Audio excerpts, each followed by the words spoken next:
থেকে হাসিল পায়, তারা শুধু আল্লাহ দিতেই যায় না, বরং তারা প্রত্যেকে আল্লাহর মেহমান হয়ে যায়।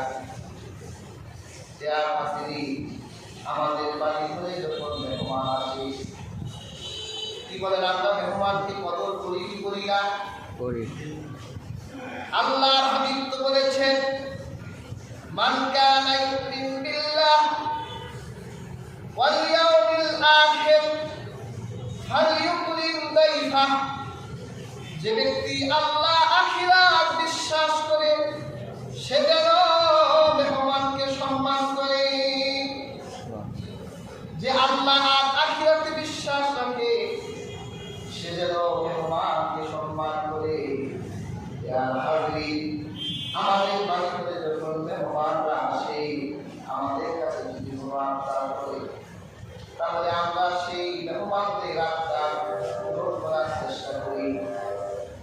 যদি বলে এক গ্লাস পানি দেন খাবো, আমরা তাকে যত দ্রুত সম্ভব পানি খাওয়াই। আল্লাহ রাব্বুল আলামিন বলেন, গোটা দুনিয়ার হাজিরা যখন মক্কায় এসে হাজির হয়, তখন আমি আল্লাহ ওই হাজিদের মেজবান হয়ে যাই, আর ওই হাজিগুলো আমি আল্লাহ মেহমান হয়ে যাই। এই জন্য হাজিরা যখন দুই হাত তুলে আল্লাহর কাছে দোয়া করে, আমার আল্লাহ রাব্বুল আলামিন হাত তোলার সাথে সাথে হাজিদের দোয়াকে কবুল করে দেন। আল্লাহ রাসূল সাল্লাল্লাহু আলাইহি ওয়াসাল্লাম হাদিস নববীতে বলেছে,